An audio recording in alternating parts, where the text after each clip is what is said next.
부동산 개념입니다. 자, 여기서부터가 본론이라고 할 수 있습니다. 부동산이 뭐냐 하는 거죠. 부동산이어야 부동산학의 연구 대상이 되고요. 부동산이 아니면은 연구 대상이 될 수가 없겠죠. 그래서 어떤 것이 부동산이냐 해서 이제 정하는 거죠. 그게 이제 부동산 개념입니다. 근데 이 부동산 개념을 얘기할 때도 법적인 측면이나 경제적인 측면 그리고 기술적인 측면 모든 측면에서 다 살펴보죠.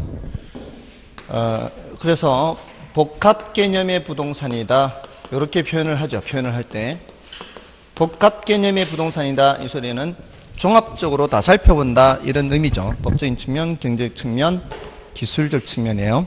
그래서 법적인 측면을 다른 말로 제도적인 측면 이렇게도 얘기할 수 있죠.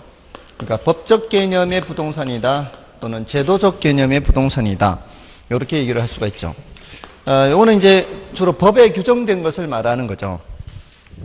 법에 부동산이 뭐다 이렇게 정해 놓은 거죠. 근데 그거를 이제 부동산 학자들이 협의의 부동산, 광의의 부동산 이렇게 구분을 하는데 협의의 부동산은 민법에 규정된 부동산을 말하는 거고요. 광의의 부동산은 민법 이외에도 다른 법에서 민법상 부동산처럼 취급하는 물건들을 포함해서 광의의 부동산이라고 합니다. 그래서 민법에서는 부동산을 토지와 그 정착물 이렇게 얘기를 하죠. 땅과 땅에 붙어 있는 것을 말하는 거죠. 자, 그래서 정착물이 뭔지에 대해서 이제 정리를 해 두셔야 이제 협의의 부동산이 정리가 되는 거고요. 정착물에는 독립정착물이라고 해서 토지 주인과 정착물 주인이 달라질 수 있는 게 있고요. 종속정착물 해서 함께 따라 넘어가는 것, 주인이 달라지는 게 아니라 덩달아 함께 넘어가는 그런 것들을 종속정착물 하죠. 여기까지가 정리가 돼 있어야 되고요. 그 다음에 광의의 부동산은 당연히 요 위에 있는 협의의 부동산을 포함해야 되겠죠.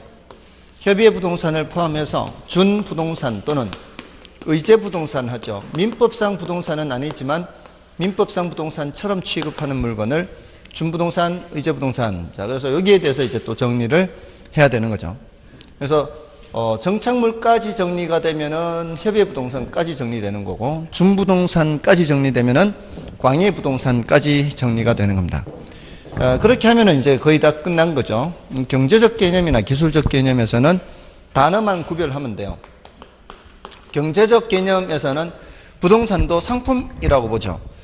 이런 많은 물건들, 지금 우리가 사용하는 대부분의 물건들은 사람이 만든 것들이죠. 근데 토지는 사람이 만든 것은 아니죠. 물론 개간하거나 또는 택지 조성을 하면 인간의 노력이 투입은 되기는 하지만 그 원재료인 자연 상태의 토지는 인간이 만든 것이 아님에도 불구하고 그것조차도 뭐라고 보는 거예요? 상품이라고 보는 거죠. 그러니까 자본주의 사회에서는 웬만한 건 모두 다 상품이라는 관점에서 보죠. 예전에는 상품이라고 생각지 않던 것들도 이제는 상품이라고 보죠. 예를 들어서 뭐 가사도우미 서비스, 그죠? 그것도 상품이죠. 또는 요새는 뭐 역할 대행 서비스도 있죠. 그 뭐 친구 대행 해가지고 하객 이제 결혼식 때 하객으로 가기도 하고 애인 대행 서비스 뭐 이런 것도 있죠. 그래서 선보라고 하면은 애인 있다고 애인 데리고 가서 나 애인 있으니까 이렇게 하여튼 여러 가지 그런 것도 상품이라고 하죠. 아무튼 부동산도 어떤 관점이다? 상품이라는 관점에서 보는 거예요. 이건 경제적 측면에서 보는 거예요. 근데 상품은 상품인데 다른 상품을 생산할 때 투입되는 거를 생산재라 그래요. 그러니까 토지를 매입을 하더라도 그게 건설업체에서 택지를 매입해서 아파트 지어 분양할 때는 그게 생산 요소가 되는 거예요. 생산재. 근데 내가 정원을 더 넓히기 위해서 차고를 짓기 위해서 토지를 살 때는 그때는 소비재가 되는 거죠. 근데 토지는 생산재 성격이 더 강하죠. 소비재 성격보다. 근데 주택은 어떻습니까? 주택은 소비재 성격이 더 강하죠. 이게 대부분의 경우는 이걸로 뭐 사업을 하는 게 아니죠. 주택의 경우는. 근데 내가 임대업자로서 주택을 매입을 할 때에는 그때는 이제 생산자가 되는 거죠. 자, 그렇게 거의 대부분의 재화는 이 두 가지 성격을 다 갖고 있어요. 밀가루 있죠, 밀가루. 밀가루를 일반 가정집에서 사면은 뭐예요? 소비재가 되는 거죠. 근데 빵집에서 밀가루를 사는 거는 생산재가 되는 거죠. 어떤 재화든 구별하기 쉬운 가장 손쉬운 방법은 뭔가 하면은 업체에서 구매하는 건 전부 다 뭐예요? 생산재, 업체에서 구매하는 거는. 근데 가정집에서 구매하는 것은 모두 다 소비재가 되는 거죠. 자, 그렇게 보고요. 또 중요한 자산이다, 자본이다 이런 표현들이 있으면은 전부 다 경제적 측면에서 보는 거고요. 이 단어들은 밑에 기술적 개념에서 공간, 자연, 위치, 환경 이런 단어들을 섞어 놨을 때 구별만 하면 되는 거예요. 이게 어디에 속한다? 경제적 개념에 속한다? 기술적 개념에 속한다? 이쪽에 속한다? 구별만 하면 되고요. 자, 이게 이제 정착물이나 준부동산에 대해서 이제 조금 더 살펴봐야죠. 정착물 중에 독립정착물 하는 거는 주인이 달라질 수 있다 그랬죠. 종속정착물은 그렇지가 않죠. 함께 넘어가는 건데, 일단은 정착물이라고 하려면 땅에 항구적으로 붙어 있어야 되죠.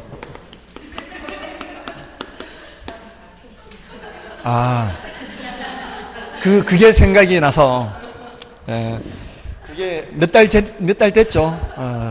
정말 처음 들었어요. 지금까지 강의하면서. 땅에 박혀있다라는 표현을 쓴 사람은 처음 봤어요. 좀 그래도 우아한 표현을 써야지. 땅에 박혀있다. 정말 충격이었습니다. 지금 오랫동안 수업하면서 그런 표현 처음 들어왔어요. 항구적으로 박혀있다. 쓰면 더 이상하겠네. 쓰면 더 이상하지. 항구적으로 부착되어 있다. 그러니까 잠깐 동안 붙어 있어서 하는 건 정착물이 아닌 거죠. 그러니까 잠깐 동안 붙어 있는 거는 예를 들어 가시개수목 같은 게 있죠. 정원수를 파는 집에 심겨져 있는 나무는 앞으로 임자만 나면은 그 집 정원으로 옮겨질 것이 예정이 돼 있죠. 그런 것들이라든가 뭐 판잣집 이런 것들은 그 뭐 떼서 다른 데 가서 이렇게 또 다시 못질해서 이렇게 충분히 사용할 수 있을 만큼 지속적으로 부착되어 있다고 보지는 않죠. 그러니까 가시개 수목이라든가 또는 판잣집 이런 것들은 정착물이 아니고 뭐란 얘기예요? 이건 동산이라는 얘기예요. 동산. 정착물이 아니면 동산이라는 거죠. 자, 근데 이제 독립정착물, 종속정착물 이렇게 구분하는 거는 우리나라나 일본 같은 경우죠. 서양의 여러 나라들은 이렇게 구분을 하지 않아요. 독립정착물, 종속정착물 구분을 하지 않습니다. 우리나라에서나 일본에서 이렇게 구분하는데 대표적인 것이 건물이죠. 건물은 토지 주인과 건물 주인이 달라질 수 있죠. 그러니까 민법에 어떤 개념이 있어요. 민법에 지상권, 그것도 법정지상권. 법정지상권이라는 개념이 있죠. 민법에. 그 법정지상권이 뭐예요? 법에 정해놓은 지상권이죠. 원래 지상권 같은 것들은 소유자와 그 지상권자가 이제 계약을 통해서 소유자가 지상권을 설정해 주면은 지상권자가 지상권을 갖게 되는 거죠. 계약에 의해서 생기는 거예요. 원래 원칙적으로는. 근데 법에 정한 지상권이 생기는 경우가 민법에 이미 규정되어 있다는 얘기는 민법을 제정할 당시부터 이미 토지 주인과 건물 주인이 다른 사람이 될 수 있다는 것을 알고서 그렇게 법정지상권이라는 걸 만들어 놓은 거죠. 토지 주인과 건물 주인이 같은 사람이었다가 어떤 이유로 토지 주인과 건물 주인이 달라지게 됐을 때 건물 주인에게 법에 정한 지상권이 생기는 거죠. 따로 계약서를 쓰지 않아도 자동으로 생기는 게 법정지상권이잖아요. 그런 개념이 있는 것 자체가 토지 주인과 건물 주인이 다른 사람이 될 수 있기 때문에 그렇게 법정지상권이라는 게 있는 거죠. 그 외에 민법의 판례상 명인방법 갖춘 수목이 있죠. 명인방법 갖춘 수목 하면 뭐 이게 다른 사람들이 알아볼 수 있는 거죠. 다른 사람들이 알아볼 수 있는 방법을 갖춘 거죠. 그게 새끼줄을 둘러서 팻말을 박아 놓든 또는 명찰을 나뭇가지에 걸어 놓든 다른 사람이 알아볼 수 있으면 되는 거죠. 이러면은 얘는 토지 주인과 이 명인 방법을 갖춘 수목 주인이 다른 사람이 될 수 있다는 거죠. 얘는 등기부가 없죠. 얘는 등기부가 있죠. 얘는 등기부가 없어도 땅 주인과 그 나무 주인이 다른 사람이 될 수 있다는 거죠. 땅에 뿌리를 받고 자라는 상태의 나무죠. 벤 상태가 아니죠. 베버리면 뭐가 되는 거예요? 베버리면은 동산이 되어버리니까 아닙니다. 다음에 농작물도 있죠. 농작물은 명인 방법을 갖출 필요도 없죠. 명인 방법을 갖출 필요도 없이 농작물은 땅 주인과 농작물 주인이 다른 사람이 될 수가 있죠. 근데 심지어는 우리 표현을 할 때 이렇게 표현하죠. 권원에 의하든 권원에 의하지 않든. 그러니까 권원에 의한다는 건 뭐예요? 뭐 허락을 받았거나 임대차를 했거나 자 이런 이제 이게 권원에 의한 거고 권원에 의하지 않는 건 뭐예요? 무단으로 허락도 받지 않고 그렇게 농사를 지어도 경작자 소유라는 게 민법 판례 입장이죠. 그게 사실은 60년대 판례예요. 판례가 60년대 먹고 살기 힘들 때 남의 땅에 잠깐 보통 이게 농작물이라는 게 1년 365일 동안 자라는 게 아니잖아요. 심어놓으면 뭐 석 달, 넉 달 뭐 이렇게 자라는 게 보통이거든요. 그러니까 그 잠깐 동안 이렇게 자라는 것이어서 먹고 살기 힘든 시절에 그 경작한 사람의 소유로 인정을 해주는 것이었죠. 현실적인 문제가 있었던 거죠, 사실은. 근데 그 사실 따져보면은 그 땅 갖고 있는 사람 입장에서는 자신의 권리가 침해되는 것이잖아요. 그럼에도 불구하고 아직 판례 변경이 이루어지지 않고 있어요. 그 60년대 판례가 계속 그대로 있는 거죠. 그래서 권원에 의하든 권원에 의하지 않든 타인 토지에 농사를 지으면은 그 소유주는 누구 거? 경작자 소유죠. 땅 주인하고 달라질 수 있는 거죠. 명인 방법을 갖출 필요도 없고요. 그다음에 임목에 관한 법률상 임목이라는 게 있어요. 우리가 이제 그 나무를 이렇게 심잖아요.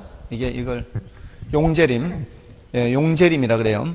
그러니까 이 뭐 가구용 또는 건설용 이런 목재를 기르지 않습니까? 그럼 이제 나중 이제 수령이 다 되면은 경제성이 있을 정도의 나이가 되면은 벌목을 해야 되죠.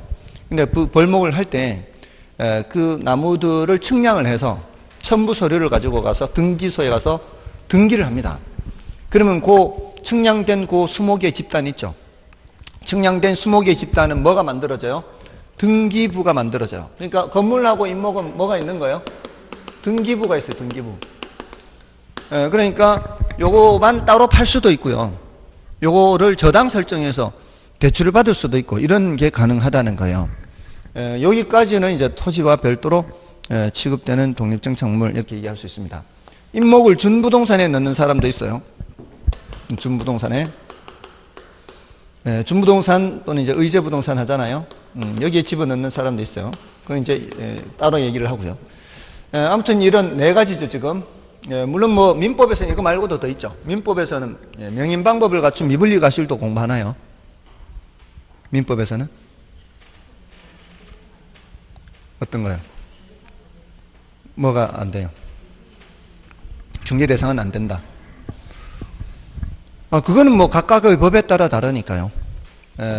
중개사법에서 자동차 중개 대상 안 되죠. 자동차 중개 대상 안 되잖아. 감정평가에서는 자동차 감정평가 대상 돼요, 안 돼요? 돼요. 그래요? 그래요. 그러니까 그게 준부동산이라고 해도 준부동산 중에 뭐 자동차, 건설기계 이런 거 있잖아요. 이런 것들이 그 각각의 부동산 활동 분야가 있잖아요. 중개활동, 감정평가활동, 개발활동 여러 분야의 활동들이 있잖아요. 중개활동에는 자동차는 대상이 아니에요. 근데 감정평가활동에는 자동차가 대상이 돼요. 이런 식이라고. 그러니까 전체 이제 부동산 학의 연구 대상에는 다 들어가고 준부동산 하면은 다 들어가는데 근데 각각 분야별로 이렇게 나눠보면은 중개 대상에는 이제 자동차는 안 들어가지만 감정평가에는 자동차가 대상이 되거든요. 이런 식으로 이렇게 나눠지는 거죠. 자, 아무튼 이 종속정착물은 독립정착물이 아닌 정착물은 모두 다 종속정착물이죠. 그래서 교량이나 담장 이런 것들 있죠. 그냥 수목하면 뭐예요? 종속정착물이죠. 그러니까 이 수목은 운명이 얄궂은 거죠. 여기 명인방법 갖춘 수목하면은 독립정착물이고 임목해도 이게 독립정착물이죠. 그냥 수목하면은 종속정착물 해요. 어쨌든 부동산이죠. 근데 가시개 수목하면 뭐예요? 가시개 수목하면은 동산이 돼버리죠. 맞나요? 그러니까 수목이 지금 어떤 상태냐에 따라서 독립정착물이 될 수도 있고 그냥 정착물이 될 수도 있고 동산이 될 수도 있는 거죠. 맞나요? 별로 표정들이 별로 밝지가 않아요.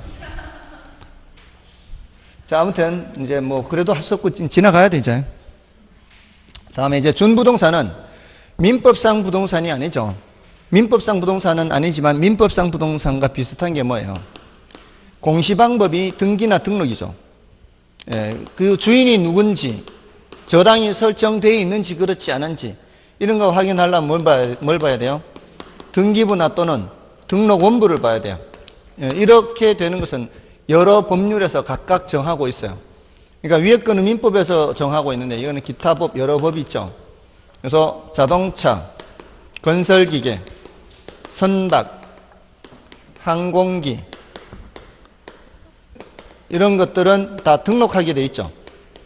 이런 것들은 다 뭐라고 하는 거예요? 준부동산 하는 거죠. 그 다음에 공장재단, 광업재단 이런 것들 있죠. 이런 것들이 다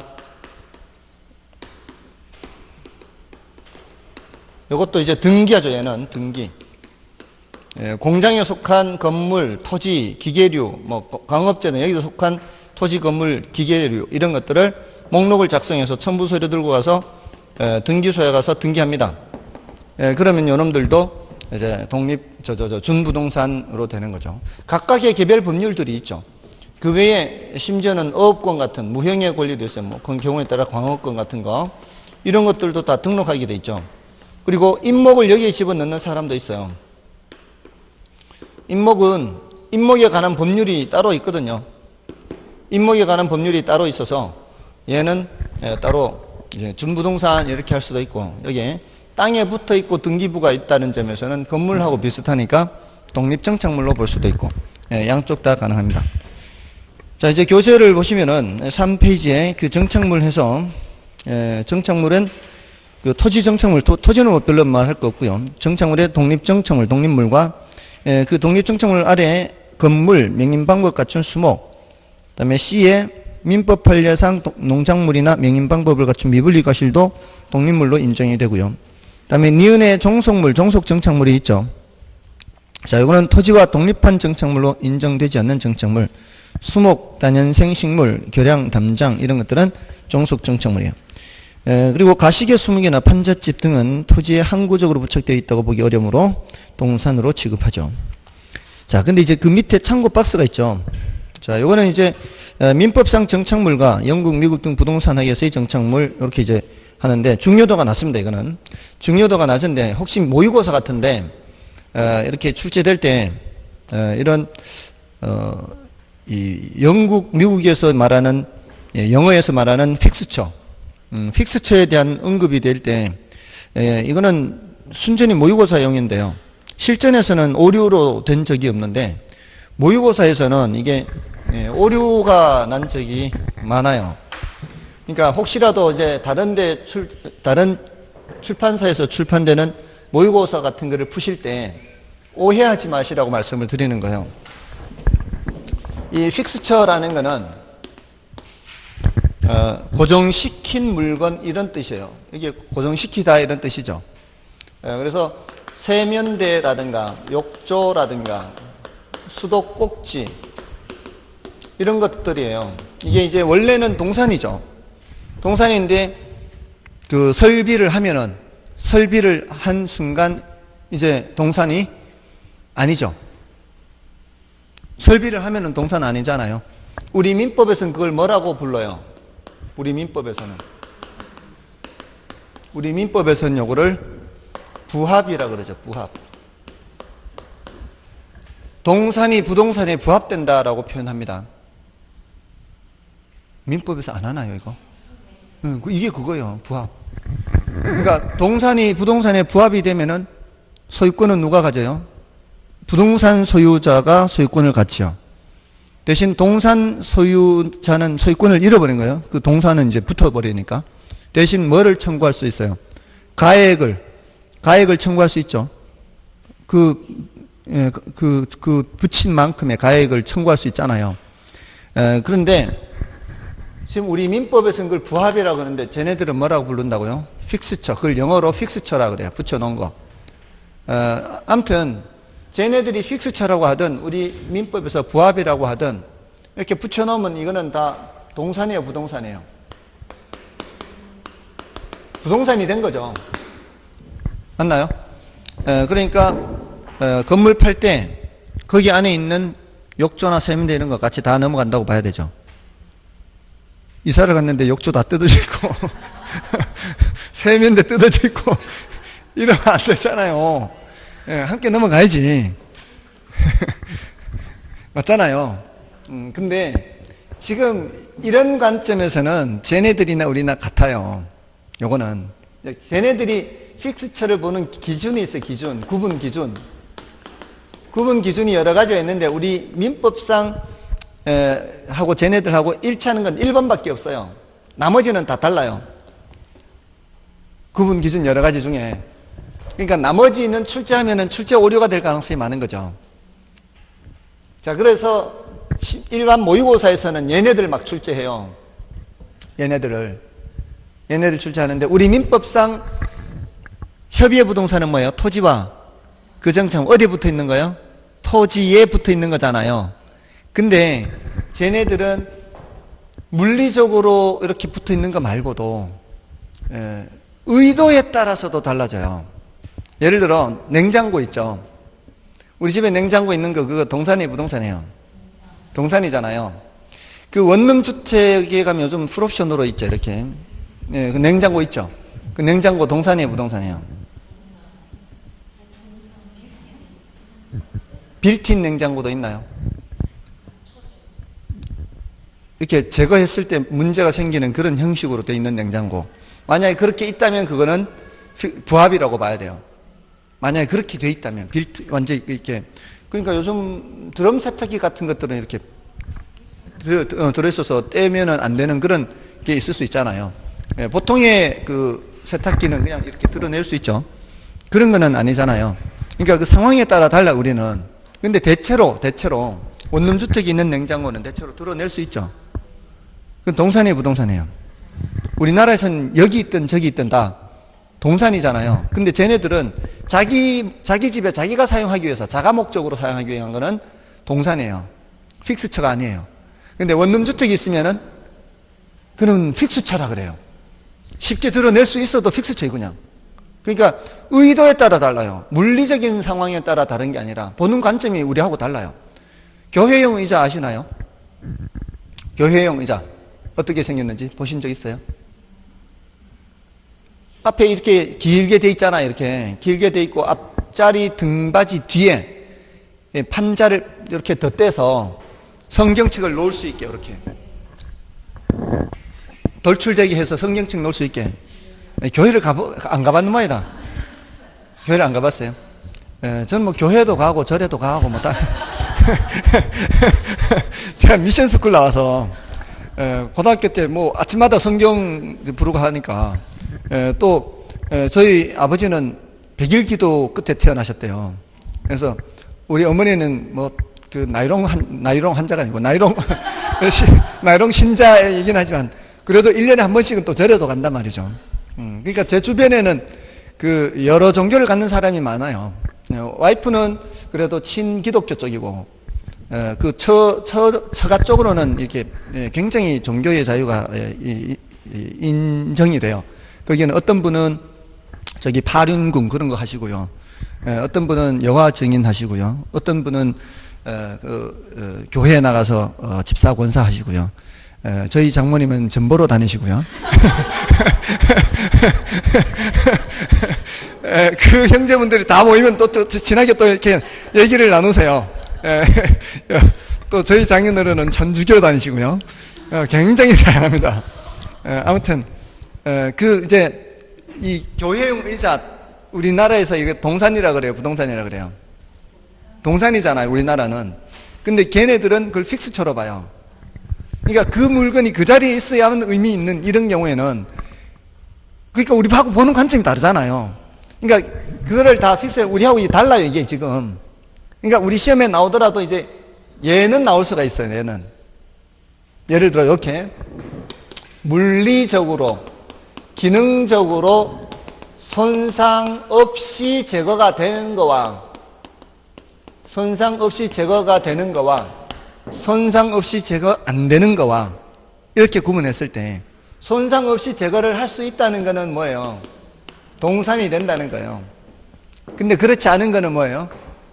부동산. 이거는 이제 우리나라하고 같아요. 그죠? 그러니까 요 정도 기억하시면 되겠죠. 근데 이제 문제는 뭐 때문에 그런가 하면은 얘를 번역한 학자가 이걸 정착물이라고 번역을 한 거예요. 번역을 할 때 이 바보 같은 학자가 정착물로 번역을 해버렸단 말이에요. 번역을 할 때 자기 책에는 정착물 구분 기준 해가지고 이게 정착물 구분 기준 해서 요 괄호 속에 픽스처가 있어요. 그러면 읽는 사람이 요런 것들이 픽스처인지 아닌지를 구분할 때 이렇게 생각하면 되잖아요. 근데 또 더 바보 같은 강사들이 이거를 출제를 할 때 픽스처를 빼고 출제를 하는 거죠. 정착물 구분 기준 이렇게. 그러면 이 픽스처가 없으니까 우리 민법상 정착물인지 우리 민법상 정착물은 어디에 붙어 있는 거예요? 토지죠. 토지에 붙어 있는 거 아니에요. 근데 쟤네들이 말하는 픽스처는 구분을 못 할 거 아니에요. 그렇게 모의고사를 출제한다니까. 그러니까 모의고사에 구분 기준 이런 말이 나오면 이거 픽스처 얘기예요. 그러니까 우리 민법하고 충돌해요. 그러니까 한 문제에 우리 민법에 정착물도 나오고 이것도 나오고 같은 문제 이렇게 출제가 돼요. 그러니까 이런 문제는 실전에서는 한 번도 그런 적 없어요. 실전 그런 건 무시하라고. 무시하고 실전에서는 이거는 우리하고 기준이 똑같죠. 이거는 출제되기도 했어요.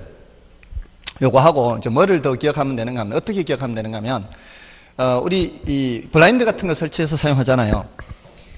근데 그게 임차인이 설치한 블라인드라면 그 설치해서 사용하고 있는 중에 임대인이 다른 사람한테 건물을 팔아버린 거예요. 다른 사람한테 건물을 팔았을 때 이 블라인드가 새로운 인수자한테 넘어가요? 안 넘어가요? 임차인이 설치한 블라인드가. 임차인이 설치한 블라인드는 새로운 인수자한테 넘어가는 게 아니잖아요. 임차인이 설치해 놨으니까. 근데 원래 임대인이 설치해 놓은 블라인드예요. 원래 임대인이 설치한 블라인드는 이게 넘어가면 인수자한테 넘어갈 거 아니에요. 그래서 임차인이 설치한 거예요. 임차인이 설치한 픽스처는 뭐가 원칙이다? 제거할 수 있다. 그러니까 뭐다? 동사입니다. 이렇게 기억하시면 돼요. 이러면은 혹시라도 우리 민법하고 이렇게 이제 겹치는 부분으로 출제가 된다 하더라도 이러면은 별로 무리 없이 다 풀 수 있고요. 나머지는 출제했다가는 이제 문제가 생길 수가 있죠. 교회용 의자 우리나라는 뭐예요? 동산이에요. 그러니까 원룸주택이 있는 냉장고 뭐예요? 동산이에요. 그러니까 우리 민법상으로 우리는 계약을 할 때 원룸주택을 이제 계약을 하잖아요. 원룸주택을 10억에 사고 팔기로 하고서 계약금 1억 주고 중도금 6억 주고 잔금 3억 주고 갔더니만 냉장고란 냉장고 다 없고 TV란 TV 다 없고 원래 있었는데 이거 계약 잘못된 거예요? 제대로 된 거예요? 우리는 제대로 된 거예요. 원룸주택 팔았지 내부 설비까지 판 건 아니지. 우린 부동산 거래했지 동산까지 포함시켜 거래한 거 아니죠. 뭔지 아시겠어요? 그러니까 여러분들이 그런 거를 계약을 할 때는 반드시 특약사항으로 확인을 해야 돼요. 요거는 어떻게 처리할 거예요? 상호간에 의사를 물어봐야 된다고. 근데 쟤네들 영국 미국 쟤네들은 그걸 당연히 넘어간다고 하는 거죠. 그런 특약이 없어도. 우리는 반드시 뭘 정해야 된다고요? 특약을 정해야 돼. 이거는 포함시킨다, 포함시키지 않는다. 그럼 알고 있어야지. 우리 민법상으로는 어디까지나 동산이니까. 원룸주택을 팔았다가 뭐 원룸주택만 파는 거지 그 안에 것까지 파는 거는 아니다 이 말이에요. 아시겠죠? 그러니까 이거를 구별을 해야 돼요. 그러니까 지금 그 출제를 잘못하고 있는 사람들은 다 같이 넘어간다 이렇게 출제를 하고 있는 거예요. 우리 민법상으로. 우리 민법에서는 같이 넘어가는 거 아니라고. 그러니까 출제 오류라고 그렇게 하면은. 근데 그거는 실전에서는 그렇게 안 나온다고. 모의고사에서만 그렇게 나온다고요. 예. 자, 아무튼, 예. 근데 이제 오해하지 마시라고 그냥 거의 한 페이지에 걸쳐서 박스 안에 있는 내용이지만 기억할 거는 결국 요 두 가지밖에 없다고요. 아시겠죠? 기억할 건 요 두 가지밖에 없어요. 다음에 5페이지에 광해부동산에서 협의부동산과 준부동산을 다는 거죠. 그래서 그 동그라미 1, 2, 3, 4번에 1번에 등기 등록의 공시 방법을 갖는 동산도 있고 자동차, 항공기, 건설기의 선박 이런 게 있죠. 그다음에 등기 등록의 공시 방법을 갖는 동산과 부동산의 집합물도 있고 그다음에 어업권 같은 무형의 권리도 있죠. 광업권 같은 것도 포함시키기도 하고요. 그다음에 임목을 준부동산에 넣기도 합니다. 요거는 따로 법률이 있기 때문에 임목에 관한 법률을 해서 그다음에 경제적 개념해서 요거는 첫 번째 줄 끝에 단어들만 구별하면 돼요. 상품, 자산, 자본, 생산요소, 소비재 이런 단어들만 구별하시고 그다음에 밑에 계량물은 참고로 보시고 그다음에 물리적 개념, 복합 개념 있죠. 물리적 개념도 단어 구별만 하면 되고 복합 개념은 법경기를 말하는데 그중에 기술적 측면은 유형 측면이라 하고 법률적 측면이나 경제적 측면은 무형 측면이라고 하죠. 그렇게 구별하시면 되겠습니다. 넘어가시고요. 다음에 이제 넘어가시면 정리가 있는데 복합개념 부동산과 복합부동산, 복합건물 이렇게 있죠. 복합개념 부동산은 법, 경제, 기술 등 종합 측면으로 파악하는 경우에 하는 말이고요. 복합부동산은 토지나 건물 또 토지 임목 이런 걸 함께 부를 때 복합부동산 이렇게 하고요. 복합건물은 뭐예요? 둘 이상의 기능을 갖는 건물을 복합건물 하죠. 둘 이상의 기능. 그래서 예를 들어 주상복합건물 이런 거 쓰죠. 이런 말. 관상복합 이런 거 들어보셨어요? 주거용과 상업용 기능이 한 건물에 있으면 주상복합건물 이렇게 하고 관상복합하면은 관공서와 상업용이 하나의 건물에 함께 있을 때 관상복합건물 그래요. 간혹 있습니다. 간혹. 관상복합건물이 간혹 있어요. 여러분들은 보신 적이 없나 보네. 간혹 있어요. 간혹. 자, 그렇게 보시면 돼요. 자, 문제를 좀 보겠습니다. 부동산 개념 2번이에요. 다음 부동산 개념에 대한 설명이다. 옳은 것은 1번에 협의의 부동산과 의제 부동산을 합쳐 복합부동산이라 부른다. 협의의 부동산과 의제 부동산을 합하면은 뭐예요 이게? 광해 부동산이죠. 그래서 틀렸고요. 그 다음에 민법상 부동산이란 토지와 정착물 그리고 준부동산을 말한다. 준부동산은 빼야 되죠. 그 다음에 자동차, 선박, 항공기, 공장, 재단, 건설기계 등은 협의의 부동산에 속한다. 요거는 준부동산으로서 광해 부동산에 속하는 거고요. 준부동산에 속한다 해도 말은 되죠. 예, 준부동산에 속한다 해도 말은 됩니다. 그 다음에 법률적 개념의 부동산은 자산, 생산요소, 상품, 소비재, 자본으로서의 부동산을 말한다. 이거는 경제적 개념을 말하고 있죠. 틀렸고요. 그 다음에 명인 방법에 의한 수목은 토지와는 별개로 독립된 거래의 객체가 된다. 요게 옳은 거죠. 예, 5번이 옳은 겁니다. 자, 다음은 이제 부동산 분류를 보시고요. 자, 부동산 분류의 6페이지에 국토의 계획 및 이용에 관한 법률상 분류도 있고요. 다음에 공간정보의 구축 및 관리 등에 관한 법률상 토지 분류도 있고요. 오른쪽에 부동산 활동상 토지 분류도 있는데 중요한 거는 부동산 활동상 토지 분류가 더 중요하죠. 근데 왼쪽에 두 가지는 참고로 조금만 이제 설명을 드리면 이제 간혹 출제가 돼요. 이것도 출제가 안 되는 건 아닙니다. 간혹 출제가 되는데 일단 그 표를 보시면은 국토의 계획 및 이용에 관한 법률상 분류의 표. 표의 왼쪽에 이제 용도지역, 용도지구, 용도구역 이렇게 세로로 돼 있죠. 용도지역의 특징은 전국토 대상이죠. 전국토 대상. 그 다음에 용도지구나 용도구역은 전국토 대상이 아니죠. 자, 그러면 그 의미가 뭐예요? 전국토를 대상한다, 전국토를 대상으로 하지 않는다. 의미는 우리나라에 있는 어떤 땅이든 간에 용도지역 4개 중에 어딘가에는 반드시 들어가야 된다는 게 전국토를 대상으로 한다는 의미입니다. 저기 독도라든가 뭐 이런 땅은 어디에 들어가 있겠어요? 여기 자연환경 보전지역에 들어가 있겠죠. 그런 식으로 전국의 어떤 땅이든 간에 여기 들어간다면 거기가 독도 1번지인가요? 독도가 독도 주민도 있었잖아요. 지금은 있는지 없는지 모르겠는데. 그 독도 1번지 이렇게. 예, 그 자연환경 보전 지역에 들어가 있겠지. 루리스 앱을 실행해 보면 되겠다. 루리스 앱을 실행해서 보면은 독도하고 다 나올 거 아니에요. 일단 한번 쉬는 시간 해보십시오. 다음에 용도지구 용도구역이 전국토를 대상으로 하지 않는다는 얘기는 토지가 이 용도지구 용도구역 어딘가에 반드시 들어가야 되는 것은 아니란 뜻이죠. 거기에 안 들어갈 수도 있다 이런 의미죠. 그게 이제 전국토를 대상으로 하지 않는다는 얘기고요. 다음에 용도지역은 중복 지정이 돼야 한대요. 용도지역은 중복 지정이 안 되죠. 그 소리는 어떤 토지가 도시지역 안에 들어가면서 동시에 관리지역에 들어갈 수 없다는 뜻이죠. 도시지역에 들어갔으면 더 이상 관리지역은 들어갈 수 없고 관리지역에 들어갔으면 도시지역에 들어갈 수가 없다는 거죠. 그게 중복 지정이 안 된다라는 뜻이고요. 근데 용도지구나 용도구역은 중복 지정이 되죠. 그러니까 경관지구이면서 동시에 보호지구 들어갈 수 있죠. 예, 그런 의미입니다. 또 용도구역도 마찬가지고요. 예, 그 정도는 이제 말씀을 드리고요. 다음에 이번에 공간정보의 구축 및 관리 등에 관한 법률상 토지 분류.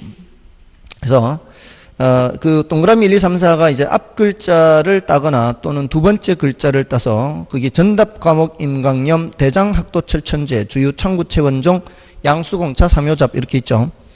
그 1번에 전답 과목 임광염 할 때 요거는 다 앞 글자죠. 전답 과목 임광염 앞 글자죠. 근데 2번에 대장 학도철 천재 할 때 대장으로 가면은 장자가 뭐예요? 두 번째 글자죠. 공장에. 예, 그것만 따로 두 번째 글자 장을 동그라미 치고 대장학도철 천재 할 때 하천에 두 번째 글자죠. 그것도 동그라미 치고 그다음에 주유창구체원종 할 때 주유창구체원에서 두 번째 글자죠. 종, 원 두 번째 글자고 그다음에 네 번째 양수공차 할 때 두 번째 글자죠. 차. 동그라미 치면은 양수공차 삼효잡. 그러면 결국 동그라미 친 게 네 글자죠. 그래서 밑에서부터 왼쪽 시계 방향으로 돌면서 차장천원 이렇게 되죠. 주차장에서부터 차장 시계 방향으로 차장천원 이렇게 돌죠. 요게 바로 두 번째 글자만 따로 이렇게 차장천원은 두 번째 글자를 부호로 사용하고 나머지는 전부 다 첫 번째 글자죠. 자, 그 용도에 따라서 지목으로 분류하고 있죠. 지목으로. 그게 다 지목이죠. 지목. 28개 지목이죠. 근데 그 중에 일단 차장천원을 확실하게 기억해 두시고요. 그 다음에 유지가 좀 어렵죠. 동그라미 3번의 유지. 그 다음에 국어. 국어는 도랑입니다. 소규모 수로부지 이렇게 해석을 해도 되고요. 소규모 수로부지. 국어. 유지가 뭐예요? 유지가. 연못 같은 거, 물이 고여 있거나 배수가 잘 되지 않거나 이런 거, 이게 유지죠. 그래서 유지 이런 단어가 어렵잖아요. 이런 거는 그런 것들은 따로 기억을 해 두시면 되겠죠. 그래서 구별할 수 있을 정도면 되겠습니다. 일단은 그 문제 3번을 볼까요? 4번을 볼까요? 토지는 지목, 이용 상황, 이용 목적 등에 따라 다양하게 분류할 수 있다. 지목에 따른 분류에 해당하는 것은 이렇게 하고 있죠. 지목에 따른 분류. 조금 전에 전답과목 임강염 대장학도철 천재 주유 창구체원종 양수공차 삼효잡. 국어가 있죠. 국어. 국어는 소규모 수로부지 또는 도랑 뭐 이렇게 해석하면 되고요. 나머지 이제 후보지, 나지, 공지, 선화지 이런 것들은 부동산 활동상 토지 분류에서 합니다. 자, 요 부동산 활동상 토지 분류에서는 일단 대지 택지 부지 해서 제일 먼저 나오는 거 세 가지죠.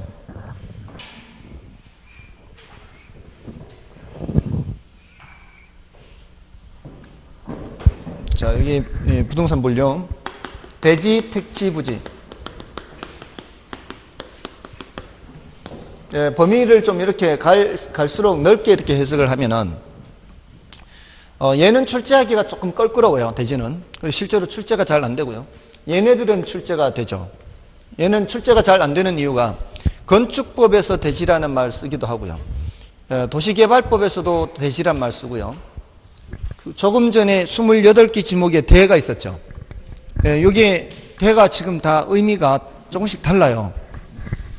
근데 택지라고 할 때 우리 택지 개발하잖아요. 주변에 지금 택지 개발한다고 하면은 거기에 지을 수 있는 건물들이 주택을 짓든 상가를 짓든 공장을 짓든 관계없어요. 택지 개발한다 할 때 그 택지가 주상공 모두 건물이라는 걸 건축할 수 있는 경우에는 다 택지라 그래요. 근데 부지라고 할 때는 건물을 건축할 수 있는 토지뿐만이 아니라 일반적인 바닥 토지는 다 부지라고 하죠. 그러니까 더 폭넓게 사용하는 개념이 부지죠. 그러니까 도로 부지, 하천 부지, 건물이 올라가지 않는 경우에도 부지란 말 쓰고, 도서관 부지, 아파트 부지, 건물이 올라가는 경우에도 부지란 말 쓰죠. 근데 택지는 그거보다는 좁게 쓴다. 그럼 얘를 조금 더 구별하자면, 대지와 택지를 구별하자면 일단 지적법상 대로 생각해서 주거용 상업용 건물을 건축할 수 있는 토지로 일단 좁게 해석을 하되, 다만 건축법에서 대지라고 할 때는 어떤 의미예요? 건축법에서 대지라고 할 때는 건물 지을 수 있는 땅은 전부 다 대지가 되는 거죠. 그러니까 얘가 좀 더 범위가 넓죠. 건축법에서 대지라고 할 때는 건물을 지을 수 있는 건 다 대지라고 하니까. 자, 이렇게 구별을 좀 해주시면 되겠습니다. 그래서 택지 대지에서 대택구에서 택지 부지 위주로 기억을 하시면 되고요. 다음에 밑에 필지 획지가 있죠. 후보지 이행지. 자, 이 후보지 이행지는 공통점이 어떤 용도에서 다른 용도로 전환 중인 토지를 후보지 또는 이행지 이렇게 표현을 하죠. 지금 사실 우리 주변에 후보지가 많아요. 새로 도시가 개발되는 곳은 주변에 후보지가 많습니다.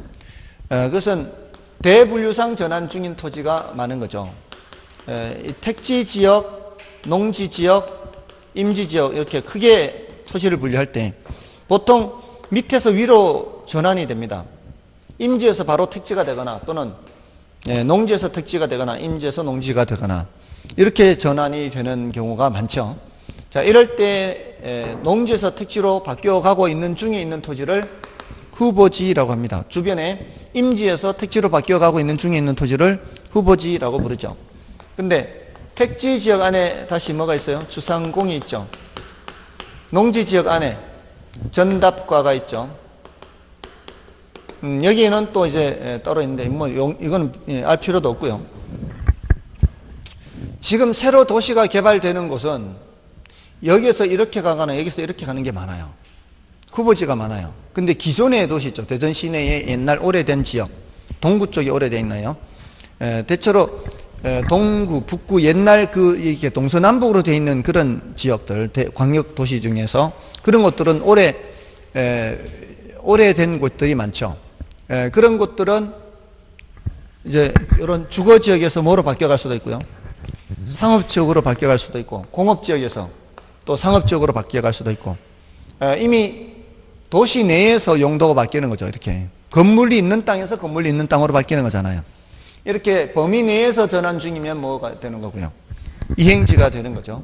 여기서도 논농사 하다 밭농사 짓고 또는 과수원으로 바뀌거나 이러면은 뭐예요? 이행지가 되는 거죠. 같은 범위 내에서의 전환 중인 토지는 이행지. 범위 밖으로 벗어나버리면 뭐예요? 범위 밖으로 벗어나버리면 그게 후보지가 되는 거죠. 건물 없이 농사 짓던 땅에서 뭐로 바뀌어버리는 거예요? 건물 짓는 땅으로 바뀌어버리잖아요. 이렇게 큰 변화가 있는 게 무슨 땅이에요? 큰 변화가 있는 게 후보지가 되는 거죠. 자, 지금까지 우리 시험의 질문은 이런 식이었어요. 대분류상 전환 중이냐, 소분류상 전환 중이냐, 또는 용도 지역 상호간 전환 중이냐,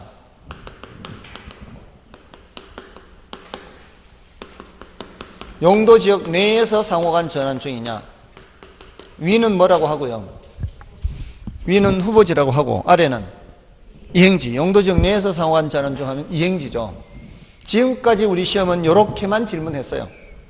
근데 여기서 조금 더 이제 난이도를 높이면 지금까지는 출제가 안 됐는데, 자, 이런 식으로 질문하는 것은 난이도가 좀 높아요. 전환 중인 토지는 감정평가상, 전환 중인 토지는 감정평가할 때 전환 전을 기준으로 하는 게 원칙일까요? 전환 후를 기준으로 하는 게 원칙일까요? 전환 후를 기준으로 하는 게 원칙이에요. 평가를 할 때는. 예외적으로는 이렇게 전환이 완만할 때, 지금 언제 세워라 내워라,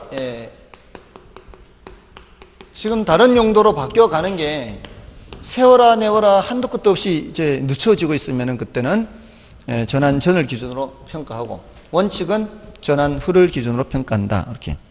감정평가에서 이제 그런 이제 내용을 물으면 조금 더 묻는 거예요. 아직까지 한 번도 출제된 적은 없어요.